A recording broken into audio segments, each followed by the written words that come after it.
A person accidentally swallows a drop of liquid oxygen.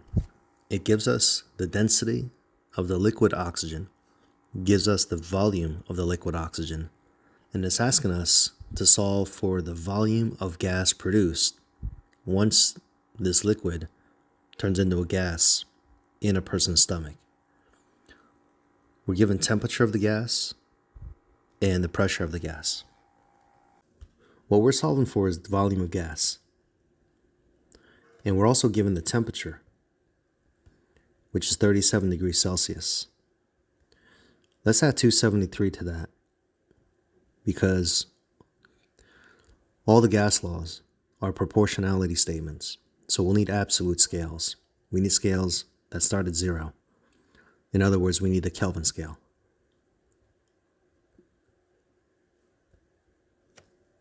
And we're given pressure in atmospheres.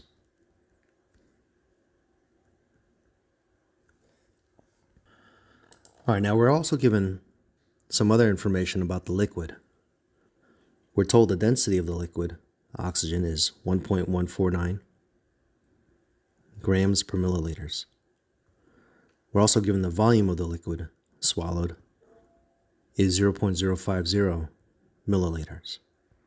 So a common mistake is students will mix these conditions up. Now these are liquid conditions and these are gas conditions, and you can't do that. So let's focus on how to get to where we need to get to. We want to solve for the volume of gas. So we have the ideal gas law, which goes like this: PV equals nRT. We're given pressure. We're solving for volume. We have the universal gas constant that's on your reference sheet, and we have temperature. So the question is there a way to solve for moles?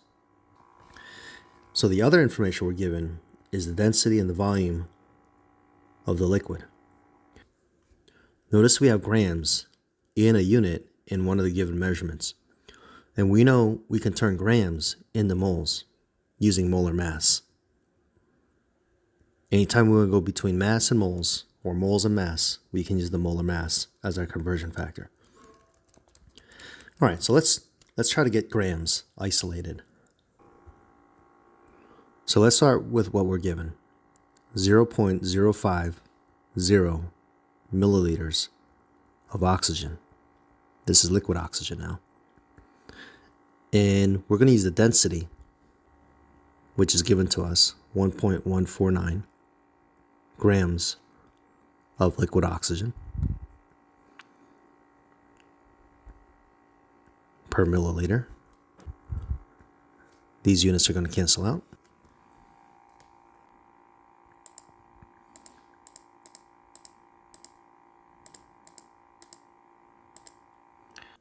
So we have 0.05745 grams of liquid oxygen.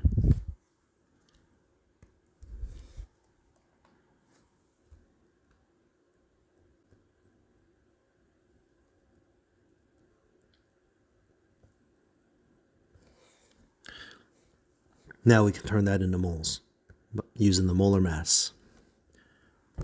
The molar mass of oxygen is 16, and we need to multiply that by 2 because oxygen is diatomic. It also tells us that in the problem.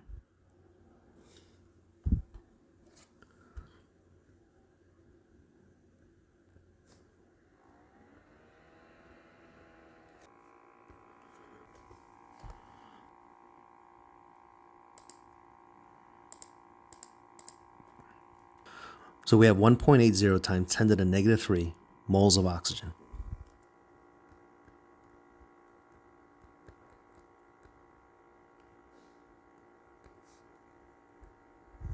Now, once that liquid oxygen turns into gas, you're still going to have the same number of moles. So now that we have moles, we can plug all these numbers into the ideal gas law and solve for volume. So let's rearrange this to solve for volume.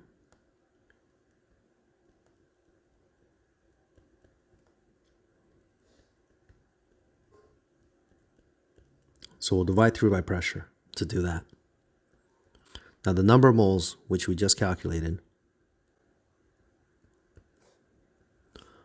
The universal gas constant we need is the one that has atmospheres.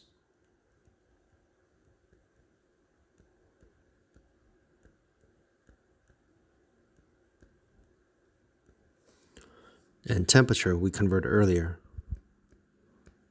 310 Kelvin.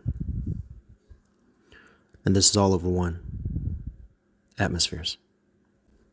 Moles are going to cancel out, Kelvin cancels out, atmospheres cancel out, and our answer will have units of liters.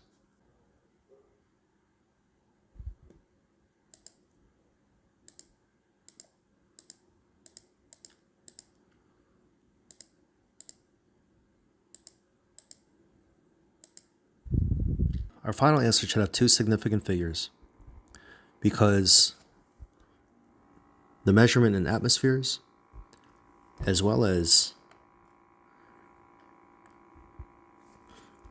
the volume are both going to restrict our final answer to 2 significant figures.